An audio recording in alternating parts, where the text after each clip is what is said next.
Room tour tayo, quick room tour tayo. Sa go time ko is 18,644 for standard room, 70 pa. Pumanaw na daw yung queen sa Thailand.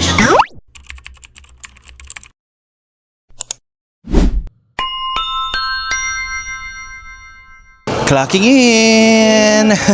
Hi guys, it's me Chris and welcome again for the new vlog which is pupunta tayo ngayon sa Thailand. My God, ako lang mag-isa guys. Wala si Michelle, wala si Bailey. Nandito ako sa airport sa Naiya and yung flight ko is 7:30 and it's still 5:25. Ayan. So, sige, discuss ko muna kung ano yung mga requirements sa VA traveler or sa mga freelancer na gusto mag-travel na wala pang experience sa pag-travel. Possible ba or masyado mahirap? So, of course, isa dun sa mga requirements is yung passport. And actually passport okay na. Pero for supporting documents like minsan dati kasi nung bago pa kami nag-travel ni Michelle is yung travel yung tinanong sa amin is meron ba kaming COE galing sa client namin, bank statement, tiningnan din yung bank statement, kung meron kayong Wise, kung Wise yung ginagamit nyo as a payment wallet, so pwede din yon, pwede kayong mag-download ng transaction history doon. PayPal pwede din, which is pinakita namin dati, PayPal and Wise. So kung may Pioneer, okay din, or yung kahit bank statement din nyo, pwede na din yon. Tapos, tinatanong din kung yung return ticket mo, kung saan, ano yung hotel, kung anong gagawin mo doon. So, pero in my case is, yung tinanong lang is kailan ako babalik. And after that, tinatakan.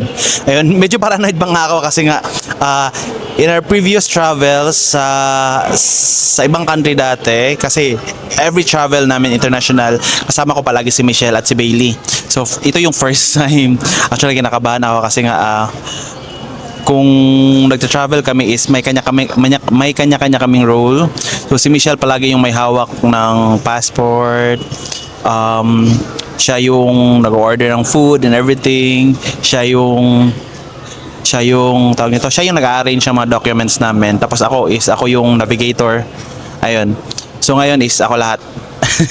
So medyo kinakabahan ako. Pero ginusto ko to eh. So ayun, so balik tayo sa requirements, sorry.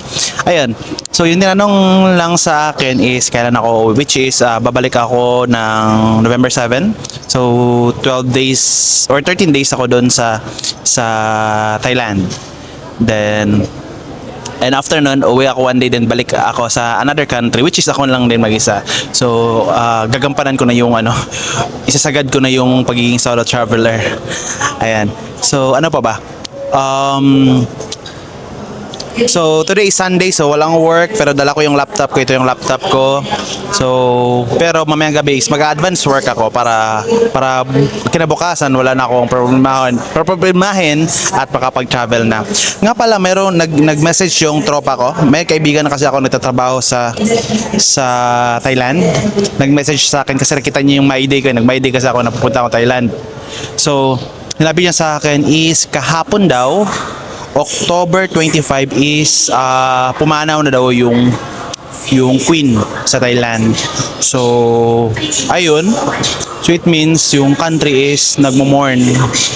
So meron silang parang pay of respect lang daw, sinabihan niya ako. Pero sa pag tourist ka is ma-consider naman, pero kung at least alam mo, kung pwede, sundin mo na lang.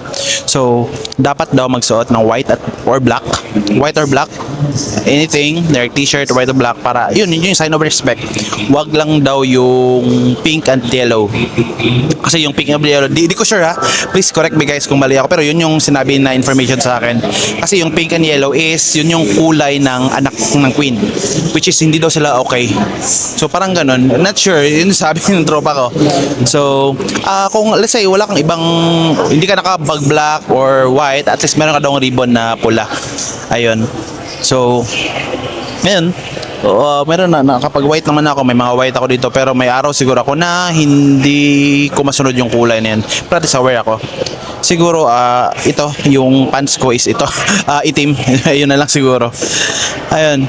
So 30 days down yung pagmamorn nila doon. So I hope walang issue kasi in our experience dati nung nasa Korea kami, yung country is nagmo-mourn, so madaming mga attraction na naka-close. Kasi yung nangyari is yung nag plane crash sa Korea and maraming namatay ng mga Korean.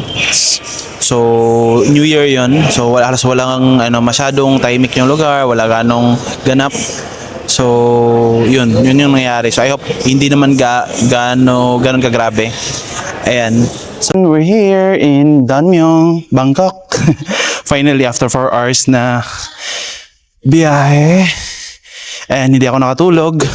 And nakarating kami dito around 11 p.m. I think Philippine time pa. Di pa ata naka-update yung time ko. So 4 hours or almost 4 hours ata. Di ko chinek yung oras kasi yung ginawa ko lang is nanood ng movies. 2 yung natapos ko na movie. So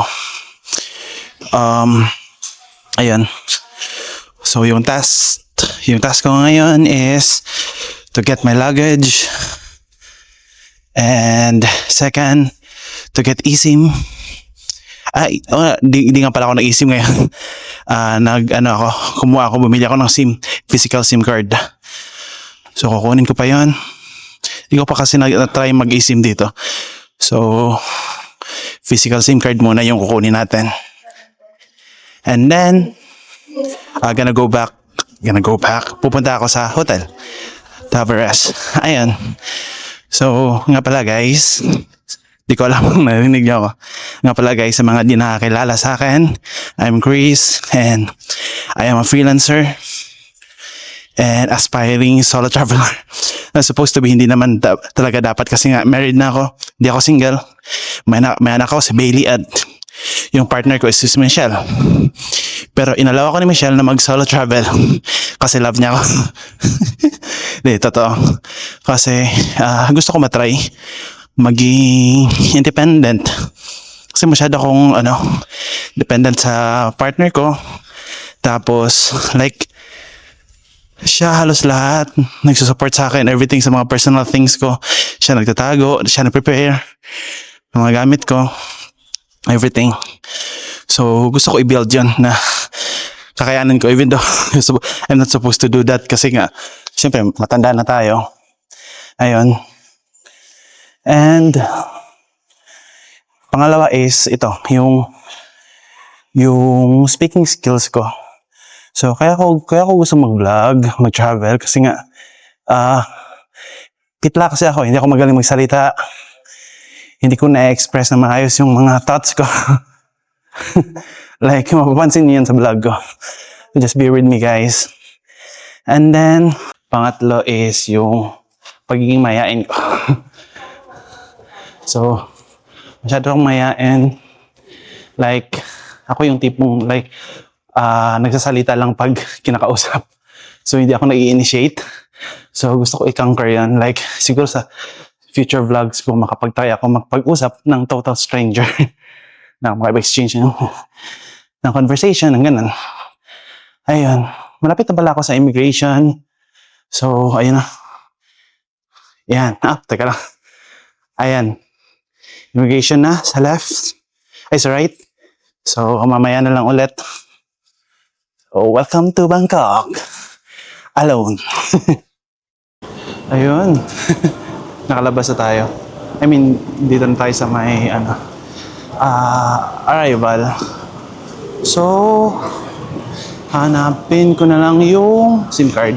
I think nakita ko na. And continue ko lang kanina, guys. So, yun yung mga gusto kong i-conquer. So, meron pa akong mga series of travel after dito. So, pero siguro hanggang December na lang kasi nga pregnant na din si Michelle. And gusto ko siyang samahan like pag 7 months, 8 months yung mga anak na si Michelle. And until nasa 6 months yung bata. Ayan. So, while hindi pa ganong malaki yung tummy ni Michelle, teka lang. Oh, close. Close na. Exit 6. Kaya lang. Excuse me. Where can I get my SIM card? This one? Yes, from here. Here? Okay. Ayun. Kuha mo na ako ng SIM card. Then, after nito, mag-withdraw ako ng siguro nasa ano lang 5,000.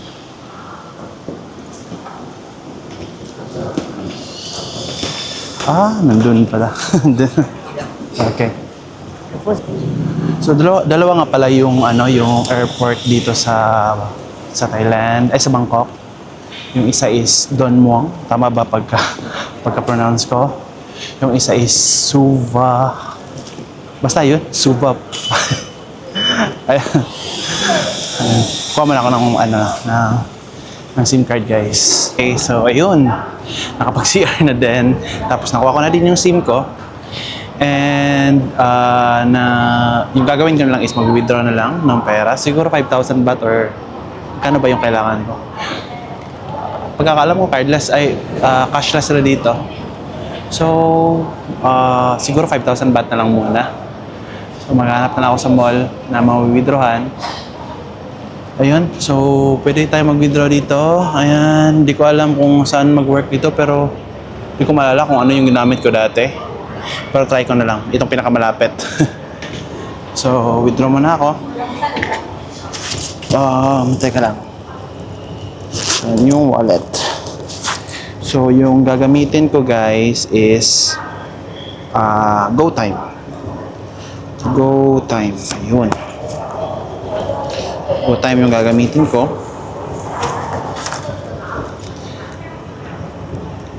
So, yun, try ko lang. Press to start. Okay. Oh, tinanggal. I'm gonna do it again.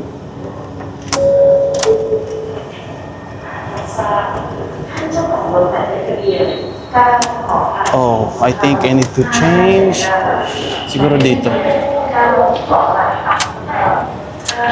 Yan. Yun, sana huwag mag-eject. Anong problema sa GoTime? Nag-eject, walang niya. One more.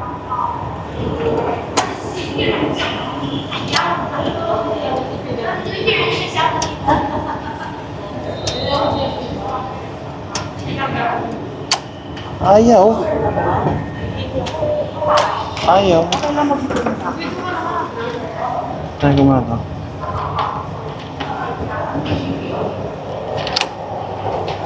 Mag-work. Pangatlo na to, guys. Si Krungsi ATM. Ayun, parang nag-work. Yes. Yes. At ayaw.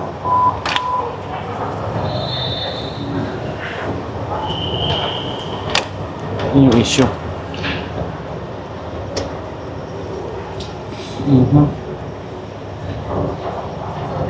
Okay, enter yung pin. Then yes. English. Ayun. I want English. Withdrawal. Kano ba? Gawin natin 10,000 baht. 1,000 baht a day. Ayun. Yes. I think may laman naman yung GoTime ko. May laman yan. Yun, nice. Naka-withdraw na ako ng 10,000 baht. So, magkano yung 10,000 baht? Let me compute. Magkano ba yung conversion ng baht to pesos ngayon? So, convert ko lang. Yung now, nag-notify pala si si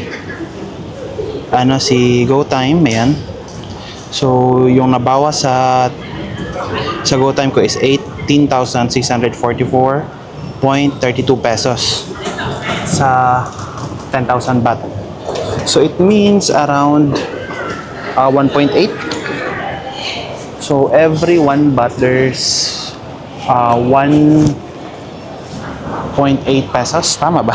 Oo, tama. Parang ganun. Around ganun. So, Ang mahal. Supposed to be 1.7. Okay, parang ano, lugi ako dun sa conversion ko. So, mamaya na ako lalabas. Usap muna tayo, guys. Nga pala, nag-heads up yung tropa ko na nandito sa Thailand, which is nasabi ko na kanina na yung Reyna nila. So, kaya ko tinatawag na Reyna at hindi ako gumagamit ng English term ng like queen or king. Not sure kung narinig niyo ako. So, kasi parang, baka kasi isipin ng mga local dito na parang, ano bang term sa Tagalog? Parang chinichismis ko or kung sa Bisaya ko, parang nanglilibak. So, to be safe, use Tagalog term na lang like if gusto nyo tawagin king, hari, or kung queen is Reyna. To be safe. Ayun, yun yung tip. Para hindi pa, kasi masyadong respected talaga nila yung ruler nila dito. Ayun. Tapos, kahapon daw is namahinga na daw yung Reyna nila.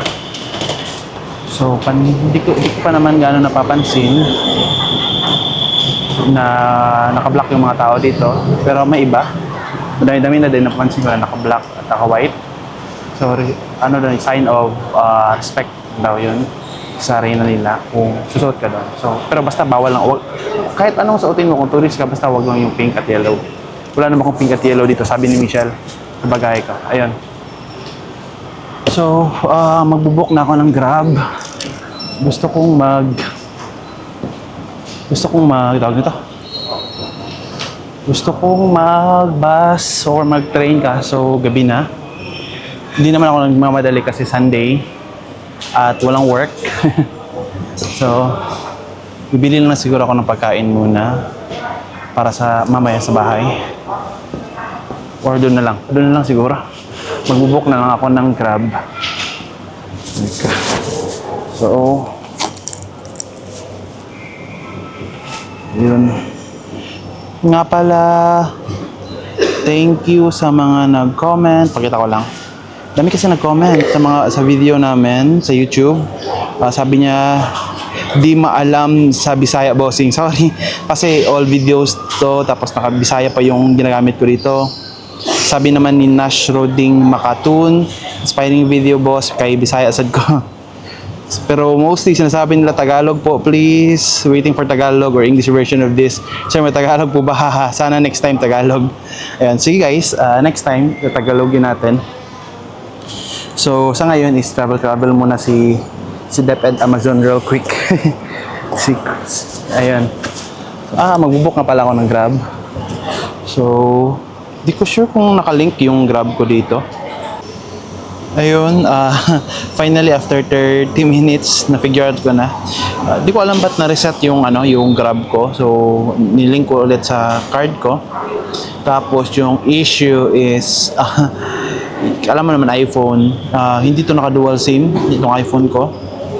So, problema ako paano ko siya hugutin. So, naghanap ako ng paraan. Buti lang nag-work si GoTime dito.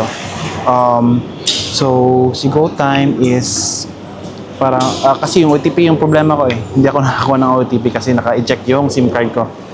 So, gumagamit ako ng SIM card dito sa yung binili ko dito sa Thailand. So, yung Grab is 336 baht. So, around, I think, nasa 600 or 550 pesos. So, medyo mahal. So, book na ako. Wala akong choice. So, exit 3. I'm gonna go to exit 3. Saan ba yung exit 3?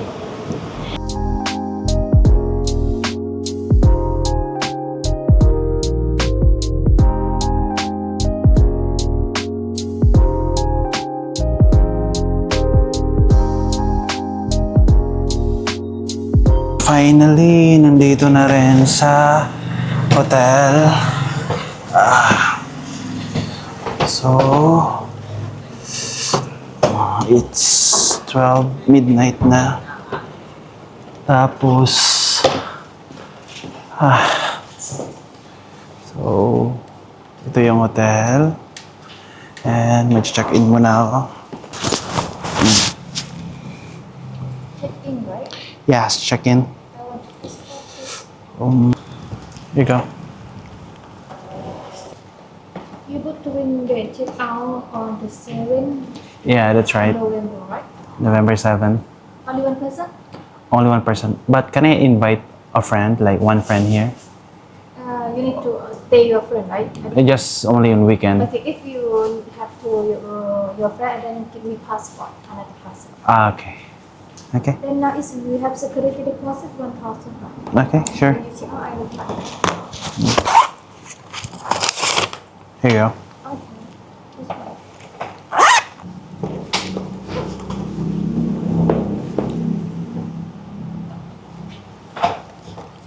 So, ito pala yung rate nila. So, for standard room, 70 baht, 750 baht, maximum 3 guests. Yung kinuha ko is standard twin room. Okay, nasa including yung breakfast. So, nasa 1,100 baht per night. Ayun, so may family room din sila for 3 person. 1,200. For Sunday to Thursday, Friday to Saturday will be 1,450. Included yung breakfast is 1,500 and 150. So, meron silang deposit na 1,000 baht. Ayun. So, ayun lang. So, need lang magdagdag ng extra 200 baht for the breakfast.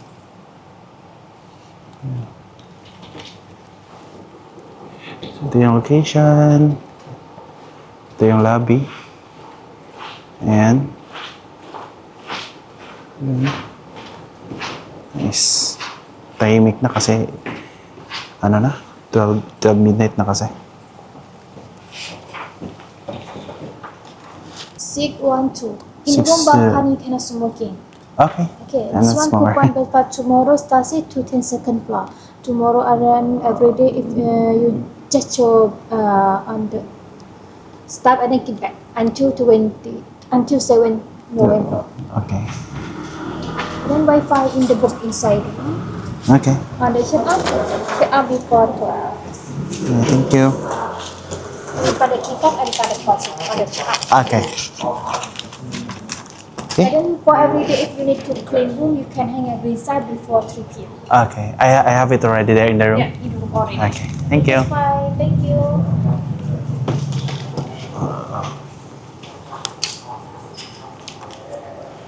Yun. Oh. Ang tahimik. Sana may malapit na train station dito. Pero ano, I like the place. Yun, automatic yung door. So, elevator is papunta sa right. Yun. Yan. Ito yung pormahan nito, per. Yan. May sling bag, may laptop. Hindi na mawala yung laptop. Plus yung maleta. Yan. So, 612 yung ano, room. And ito yung elevator. Saan kaya yung breakfast? Ah, okay. Second floor daw. Anyway. Ayun. Masyadong nakakapagod. Alam niyo guys, to be honest, wala pa akong itinerary. Hindi ko alam kung saan ako pupunta. Pero madali lang naman. May Google naman. Tapos, basta yung goal ngayon is makahiga ako sa bed, which is I'm almost there. Ayan. Yun. Yung elevator. Transparent yung elevator nila. Social. Wow. Okay, let's go. Oh. And 6th floor. Yan. Nahihilo ako sa Grab kanina. Mali ko kasi nagsa-cellphone ako while nagdadrive si Kuyang Manong. Tama ba? And bawal daw yung mag-smoke. Hindi naman ako smoker, so wala akong issue doon. So I hope malaki yung room. Yan.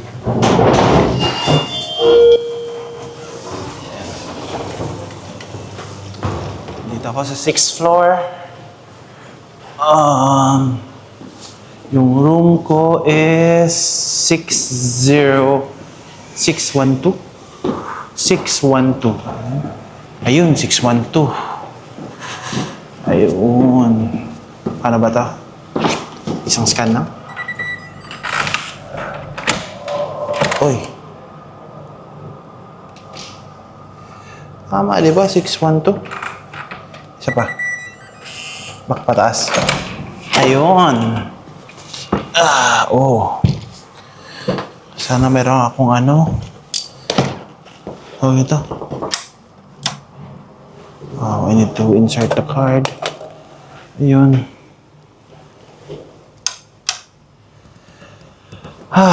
So, room tour tayo. Quick room tour tayo. But first, lock muna natin kasi ako lang mag-isa. So, ito lock naman yan. First, yun, may mirror. And syempre, di mawawala yung TV. So, to turn on ko muna yung aircon. Asan ba yung aircon? Ayun. Ba't ayaw?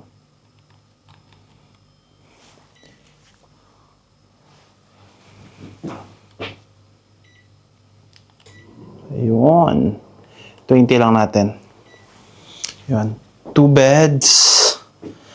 Yun. Tapos, saan ba ako? Ay, dito siguro ako magtatrabaho. Kasi yan yung pinaka-importante kung saan ako magtatrabaho. Tapos, meron siyang safe. Ayan sa baba. May problema pala ako guys. Gutom na ako. Ayun. May tubig. May libreng tubig. 2. Tapos kape. Then, may heater sila. Yun, may ref. Sana may food. Yun lang, walang food. Ayun. Sana may window. Oh, may terrace. Pwede ba ako maglaba dito? Teka, tingnan mo lang. Wala, di ako pwede magdraba. Ayun. Yes, may window ako. Hindi ako masusuffocate. May terrace. Ito yung CR. Sorry. Yung CR, may heater. Ayun. Ano ba yung switch dito? Ba't walang switch? Ano yung switch? Baka sa labas. Ayun. Ito yung switch. May shower, may libreng sabon, toiletries. Ayun. Tapos syempre may bidet. Importante yan. Ayan, tubig. Water check. Ayan. Ayan. Yun lang yung room tour. Tapos, to be honest guys, nakaka-feel na ako ng sadness. Ang hirap pala na na ikaw lang yung mag-isa. Ikaw lang yung mag-isa sa travel. Kasi nasanay kasi ako na magkasama kaming Michelle. Ayan. Ever since na nagta-travel ako. Nag-travel kami, magkasama kami ni Michelle palagi. Teka lang. Ayun. So, yun, nakakasad. Kasi ako lang yung mag-isa. Usually, pag ganito, pag nandito na kami sa hotel, yung unang gagawin ni Bailey is tatalon dito sa bed. Which is wala. Nakakasad. Sige lang, kailangan namin to para sa growth namin as a couple. So, may time ako sa sarili ko, which is Michelle, then may time din siya sa sarili niya, doon sa bahay, kasama si Bailey. At syempre, sa susunod, babawi din ako kay Michelle. Siya naman yung magta-travel after lumaki yung baby namin. Ayun. So, yan lang. Share ko lang, nasasad ako. Well, gutom na din ako. So, siguro is-set up ko na lang din yung mga gamit ko. Pero tinatamad ako. Sakit ng ulo ko. Hindi tinatamad ako at nagugutom ako. Try ko mag-order sa Grab kung baka meron ako makain. Sana meron. Ayun. Set up ko na lang din yung laptop ko dito maya-maya. Tapos i-check ko yung maleta ko. Kasi guys, isa pa, tip ko sa inyo guys. Hindi siya share ko lang sa inyo na yung maleta ko, to be honest, di ko alam kung ano yung laman. Si Michelle yung nag-prepare. ng maleta ko, kung anong laman doon, mga damit, kung anong susuotin ko, yung mga extra na kailangan ko, nandun lahat sa maleta ko. So parang ako mag-unbox ngayon. Ngayong gabi. So, titingnan ko. Baka bukas ng umaga na lang after breakfast doon ako mag-unbox. Then, magde-decide ako tomorrow kung saan ako pupunta. Pero I think hindi ako gagala tomorrow kasi Monday, busy, madaming work. Pero, try ko lang. Ayun guys. So, thank you so much sa pagsama sa akin. From Philippines, Manila hanggang dito sa Bangkok. Hanggang dito sa hotel ko. At sana nag-enjoy kayo and see you for the next vlog. Bye! Clocking out!